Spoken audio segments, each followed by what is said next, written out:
अच्छा जी, MCQ number 27 की तरफ आते हैं। On complete factorization x² - 2x + 2 - 1 we get. ठीक है, अब हमने इसको फिर सॉल्व करना है। अब आपने को याद होगा पहले बताया था कि लाइक टर्म्स को एक तो सॉल्व कर लिया करें, दूसरा कुछ कॉमन आ रहा हो तो वो ले लिया करें। ये दो ऐसे मेन पॉइंट हैं, अगर हम इनको साथ साथ रखें तो बहुत सारे क्वेश्चंस में हमें प्रॉब्लम आती ही नहीं है।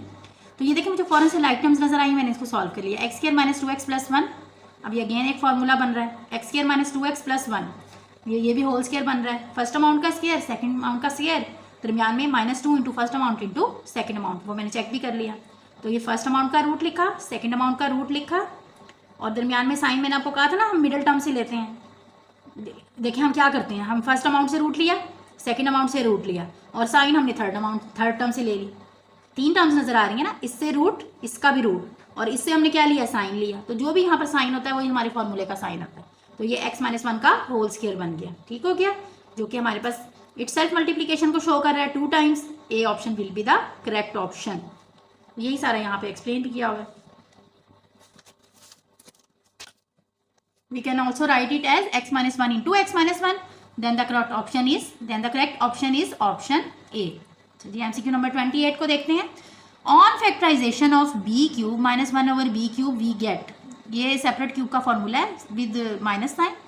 अब आपको फॉर्मूला शीट मिलती है, शायद इस तरह के क्वेश्चंस ना आए, लेकिन फिर भी आपको ये है कि थोड़ा बहुत अंदाज़ा होना चाहिए कि कौन से फॉर्मूले को हम किस तरह सॉल्व कर रहे होते हैं। अगर दोनों टर्म्स एक दूसरे के रेसिप्रोकल हों, यानी कि एक b है तो एक 1/b है, तो फिर कैसे होता है फॉर्मूले को जस्ट आपने वही ओपन कर देना है। सेपरेट क्यूब का फॉर्मूला है। सेपरेट क्यूब का फॉर्मूला क्या होता है, रूट्स ले लेने होते हैं। आपने क्यूब रूट लिया, बी क्यूब का क्यूब रूट आ गया b, और 1/b क्यूब का क्यूब रूट आ गया 1/b। जो यहाँ पर साइन है पहली ब्रैकेट में वही साइन होता है, दूसरी ब्रैकेट में सारे प्लस। यहाँ माइनस था ना पहली ब्रैकेट में, तो सेकंड ब्रैकेट में सब प्लस। और होता क्या है सेकंड ब्रैकेट में, फर्स्ट जो आपकी फर्स्ट अमाउंट होती है उसका स्क्वायर, सेकंड अमाउंट का स्क्वायर, और दरमियान में प्लस के साथ ये दोनों मल्टीप्लाई हो रहे होते हैं। तो बी स्क्वायर और बी और 1/b को जब मल्टीप्लाई करवाएंगे दोनों एक दूसरे के रेसिप्रोकल हैं, कैंसिल आउट हो जाएंगे, सिर्फ 1 बचेगा। B square + 1 + 1/b square, then option D. ठीक है, हमने क्या किया, first we revise the separate cube formula, separate cube के फॉर्मूले को रिवाइज किया, अप्लाई किया, और हमारे पास आंसर आ गया। Option D will be the correct answer. MCQ number 29। The polynomial ax³ - x² - x is divided by x + 1। अगर एक पॉलिनोमियल को हम लीनियर डिवाइजर x + 1 से डिवाइड करते हैं and the remainder is 1, the value of a is. अब हमने value find out करनी है a की। हम क्या करेंगे, x + 1 डिवाइजर को 0 के इक्वल रखेंगे, यहाँ से x की वैल्यू लेंगे, अपने पॉलिनोमियल में पुट करेंगे। We put divisor equal to 0 and take the value of x. X + 1 is equal to 0. This implies that x is equal to -1. Put the value of x in polynomial and remainder is 1. ठीक है, ये सारी बातें जो है हम यहाँ पर अप्लाई कर देते हैं। हमने x की वैल्यू ली जो कि क्या आ गई, -1 वैल्यू पुट की, -1 का क्यूब, माइनस का साइन एज इट इज, -1 का square, minus as it is -1, और रिमाइंडर विल बी 1। तो हमने क्या किया, वैल्यू पुट की और उसको 1 के इक्वल रख दिया, क्योंकि रिमाइंडर 1 था इसलिए ये गिवन थी बात हमें। अब -1 का अभी थोड़ी देर पहले मैंने आपको बताया था कि ब्रैकेट के अंदर अगर माइनस का साइन और बाहर ऑड नंबर हो तो ये माइनस एज इट इज रहेगा। तो ये -1 जब a से मल्टीप्लाई हुआ तो -a हो गया, अंदर माइनस हो बाहर इवन नंबर हो तो वो प्लस हो जाता है, तो ये +1 बन गया। +1 जब माइनस से मल्टीप्लाई हुआ तो -1 बन गया, माइनस माइनस मल्टीप्लाई हो तो प्लस हो जाता है, तो ये -1 + 1 इज इक्वल टू 1। अब same amount opposite sign cancel each out and the answer will be 0। -1 + 1 0 हो गए, सिर्फ -a बच गया। -a is equal to 1। अब हमें तो a की वैल्यू बतानी है ना, -a की तो नहीं, इस माइनस को हम उठा के दूसरी तरफ ले जाएंगे या माइनस से दोनों तरफ मल्टीप्लाई करवा देंगे, एक ही बात है। तो जब आप माइनस से मल्टीप्लाई करवाएंगे ये प्लस हो जाएगा, ये माइनस हो जाएगा, तो a is equal to -1। Then correct option will be option B. तो यूं हमने a की वैल्यू बता दी इसमें। ठीक हो गया, नेक्स्ट चलते हैं आगे। MCQ number 30। The option which represents one of the zeros of the polynomial. अच्छा जी, आपने ये बताना है कि ये इन ऑप्शंस में से इस पॉलिनोमियल का जीरो कौन सा है। अब जीरोज ऑफ द पॉलिनोमियल से बेटे क्या मुराद होती है, देखिए 2 से 3 बातें हैं जो इसमें हम सीख रहे होते हैं। एक तो होता है आपके पास फैक्टर, ठीक है, फैक्टर हम उस लीनियर डिवाइजर को कहते हैं जो इसको कंप्लीटली डिवाइड कर देता है पॉलिनोमियल को या एक्सप्रेशन को, और रिमाइंडर आता है 0। ठीक है, तो जब हम उस फैक्टर को जीरो के इक्वल रख के कोई वैल्यू निकालते हैं तो वो हमारा जीरो ऑफ दिस पॉलिनोमियल होता है। क्यों? क्योंकि उस वैल्यू को पुट करने से रिमाइंडर जीरो आता है, तो उसका नाम हो गया जीरोज ऑफ द पॉलिनोमियल। ऐसी जो वैल्यू जो हम इस एक्सप्रेशन या पॉलिनोमियल में पुट करें और रिमाइंडर जीरो आ जाए उसको हम जीरो ऑफ द पॉलिनोमियल कहते हैं। ठीक हो गया? तो ये दो अलग अलग बातें हैं। फैक्टर किसी और बात को कहते हैं, मतलब होता वही है, बट एक्स या किसी भी वेरिएबल के साथ जब वो वैल्यू यूज हो रही होती है अपोजिट साइन के साथ तो वो फैक्टर बन जाता है। लेकिन ऐसी एक्स की वैल्यू जिसको पुट करने से रिमाइंडर जीरो आए, जीरो ऑफ द पॉलिनोमियल कहलाती है। यानी कि अब -1, 0, 2, -3 इन चारों में से कोई एक ऐसी वैल्यू है जो हम एक्स की जगह पुट करें तो रिमाइंडर जीरो आएगा, उसको हम कहेंगे जीरो ऑफ द पॉलिनोमियल। अब अगर हम थोड़ा ओरल चेक करें, अगर हम यहाँ -1 पुट करते हैं -1 ही रहेगा, -1 का स्केयर लेंगे प्लस हो जाएगा, ये +2 हो जाएगा, ये माइनस माइनस +1 और ये -2, तो ये ज़ीरो नहीं हो रहा। इसको हम चेक कर लेते हैं, सॉल्व करके चेक करते हैं हम कौन सी ऐसी वैल्यू रखें तो हमारे पास आंसर जो है वो ज़ीरो आएगा। हाँ, अगर हम x +1 रख रहे हैं, इसको चेक कर लेते हैं हम। Zero of the polynomial means such a value of x when we place it in the polynomial the remainder must be 0।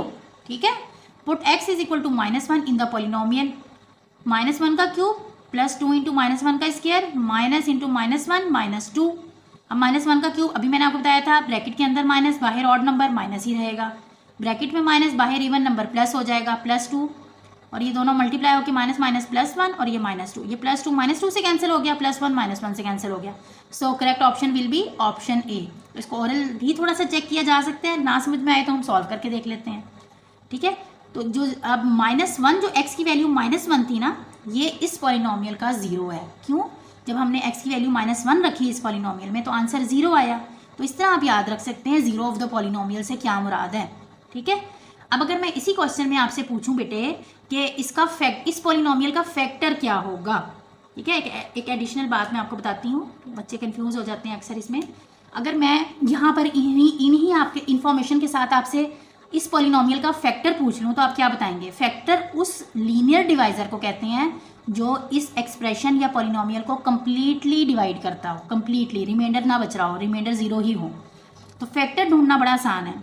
जब आपके पास जीरो ऑफ द पॉलिनोमियल होता है, ये जो वैल्यू है ना -1, जब हम इसको x के पास ले जाएंगे ना तो ये फैक्टर बन जाएगा। तो अगर आपके पास इसमें -1 आ गया ना ज़ीरो, ठीक है, इस -1 को जब हम उठा के दूसरी तरफ लेके जाएंगे ना तो ये हमारा फैक्टर बन जाएगा। -1 इधर माइनस हो रहा है, उधर जाके प्लस हो जाएगा।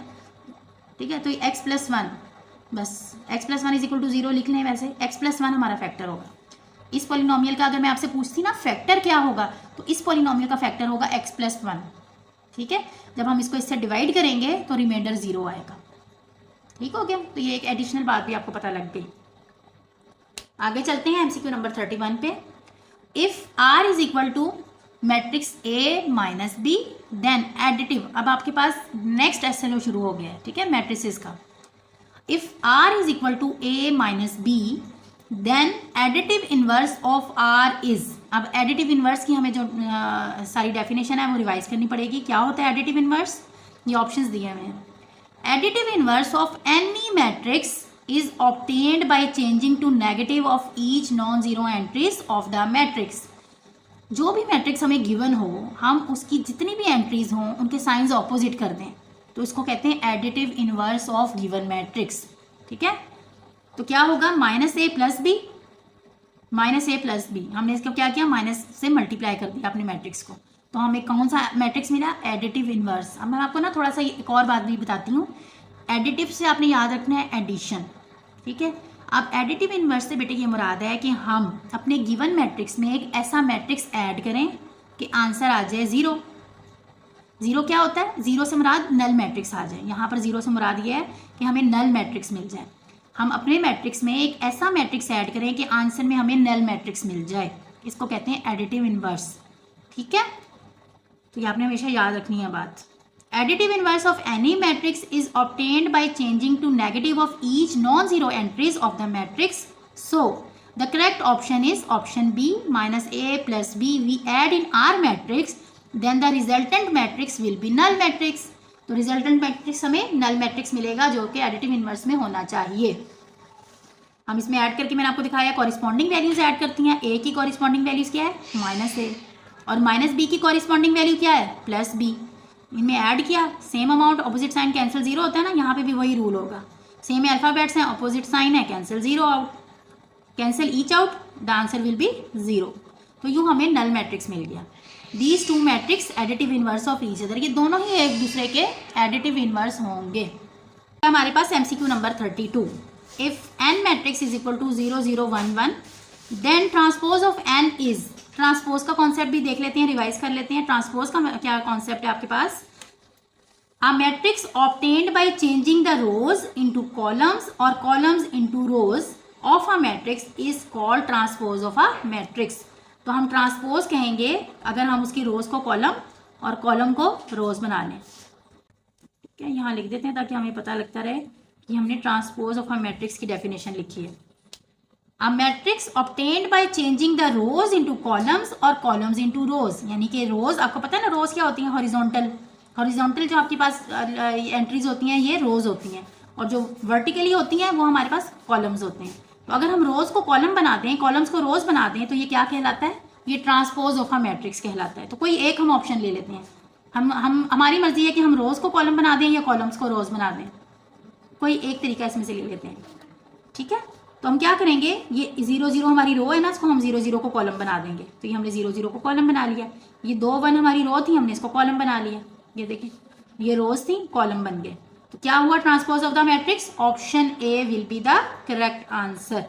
सही है, ये 1 ही है, ये दोनों 1 है और ये दोनों जीरोज हैं, इसको कहते हैं ट्रांसपोज ऑफ द मैट्रिक्स। अच्छा, नेक्स्ट हमें कहा गया है कि use the given information to question number 33 and question number 34 and question number 35 given that. Information क्या है, ई मैट्रिक्स है, एक रो मैट्रिक्स है 0 और -1 का, एफ एक कॉलम मैट्रिक्स है -1 और 0 का, एंड जी क्रॉस एफ, यानी जी और एफ की मल्टीप्लीकेशन हमें दी हुई है 4 और 3, अगेन एक कॉलम मैट्रिक्स है। द ऑर्डर ऑफ मैट्रिक्स जी हमसे पूछा गया। अब जी और जी हमें मैट्रिक्स नहीं गिवन, एफ मैट्रिक्स गिवन है।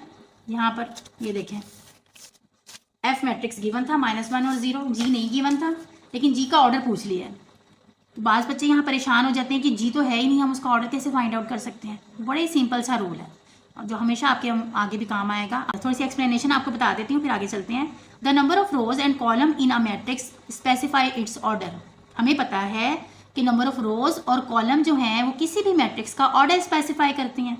और सबसे पहले हम जो ऑर्डर बताने लगे हैं किसी भी मैट्रिक्स का, तो पहले रोज की तादाद बताते हैं, फिर कॉलम्स की बताते हैं, और उसको हम यूँ लिखते हैं रो बाय कॉलम, बाय भी कहते हैं, क्रॉस भी कह देते हैं।